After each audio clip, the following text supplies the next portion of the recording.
भारत के सभी पुराण, वेद, उपनिषद, धार्मिक पुस्तकें और ज्यादातर साहित्य ब्राह्मणों ने लिखा है। जैनों के 24वें तीर्थंकर महावीर का उल्लेख नहीं मिलता ब्राह्मणों के शास्त्रों में। ब्राह्मणों पर बार बार यह आरोप लगते रहा है कि उन्होंने बुद्ध की जड़ें काट डाली भारत से, बुद्ध के विचार को उखाड़ फेंका।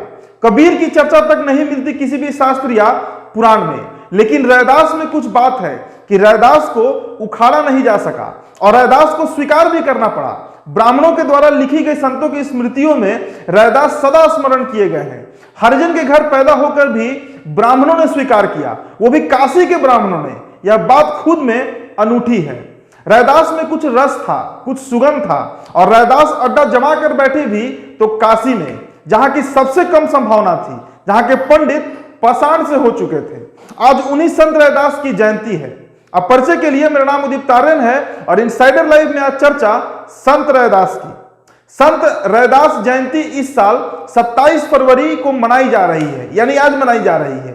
हिंदू पंचांग के अनुसार माघ पूर्णिमा के दिन ही रविदास जयंती मनाई जाती है। उनकी माता का नाम कर्मा देवी और पिता का नाम संतोख दास था।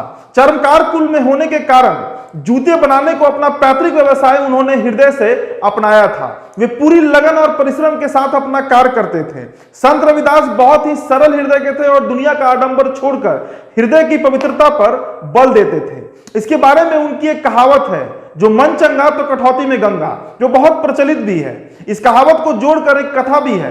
कहते हैं कि एक बार एक महिला संत रैदास के पास से गुजर रही थी। संत रैदास लोगों के जूते सिलते हुए भगवान का भजन करने में मस्त थे। तभी वहां महिला पहुंचती है और संत रैदास को गंगा नहाने की सलाह देती है। फिर क्या था, मस्त मौला संत रैदास ने कहा कि जो मन चंगा तो कठौती में गंगा, यानी यदि आपका मन पवित्र है तो गंगा यहीं पर है। कहते हैं इस पर महिला ने संत से कहा कि आपकी कठौती में गंगा है तो मेरी एक झुलनी गंगा में गिर गई है, तो आप मेरी उस झिल्ली को ढूंढ दीजिए। इस पर संत रैदास ने अपने चमड़ा भिगोने की कठौती में हाथ डाला और महिला की झुल्ली निकालकर दे दी। इस चमत्कार से महिला हैरान रह गई और संत रैदास की प्रसिद्धि के चर्चे दूर दूर तक फैल गए। संत रैदास के व्यक्तित्व का ही प्रभाव था कि काशी, जिसे पंडितों का गढ़ कहा जाता है, वहां रैदास ने हजारों हजार भक्त इकट्ठे कर लिए थे। और भक्त भी कोई छोटे मोटे नहीं। मीरा जैसी अनुभूति को उपलब्ध महिला ने भी रैदास को गुरु माना था। मीरा ने कहा था, गुरु मिलिया रैदास जी, यानी मुझे रैदास के रूप में गुरु मिला है। भटकती फिरती थी, बहुतों में तलाश था, लेकिन रैदास को देखा तो झुक गई। किसी हरिजन के सामने राजदरबार झुके तो बात कुछ रही होगी। रैदास कबीर के गुरु भाई थे। दरअसल कबीरदास और रैदास का जन्म काल किसी को सही ढंग से पता नहीं है, पर यह बात पक्की है कि दोनों हम उम्र थे। और तो और रैदास और कबीरदास एक ही गुरु के शिष्य भी थे। रैदास कबीर के गुरु भाई हैं। रैदास और कबीर दोनों एक ही संत के शिष्य थे। रामानंद को आप वो गंगोत्री कह सकते हैं जिनसे कबीर और रैदास की धाराएं बहती हैं। रैदास के गुरु हैं रामानंद जैसे अद्भुत व्यक्ति और रैदास की शिष्या है मीरा जैसी अद्भुत नारी। इन दोनों के बीच में रैदास की चमक अनूठी है। रामानंद को लोग भूल ही गए होते अगर रैदास और कबीर ना होते।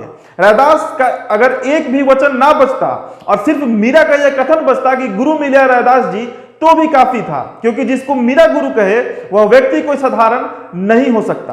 तो ऐसे थे संत रैदास, जिन्हें संत शिरोमणि कहा जाता है। रैदास मानवीय एकता के प्रबल समर्थक और जातिगत भेदभाव के प्रबल विरोधी थे। गुरु रैदास जी ईश्वरीय शक्ति में पूर्ण यकीन और विश्वास रखते थे। उनकी वाणियों में उनके विचार स्पष्ट रूप से कहते हैं कि इस धरती पर जन्मा कोई भी व्यक्ति अपनी जाति या जन्म की वजह से नहीं, बल्कि अपने कर्म के कारण ऊंचा या नीचा होता है। आज बहुत से लोग गंगा स्नान कर रहे हैं। आज माघ पूर्णिमा का दिन है। अभी के लिए इतना ही। आप बने रहे इनसाइडर लाइव के साथ। चैनल को सब्सक्राइब कर लीजिएगा। वीडियो अगर आप हमारे फेसबुक पेज पर देख रहे हैं तो हमारे पेज को लाइक फॉलो करें और इस वीडियो को शेयर जरूर करें। धन्यवाद।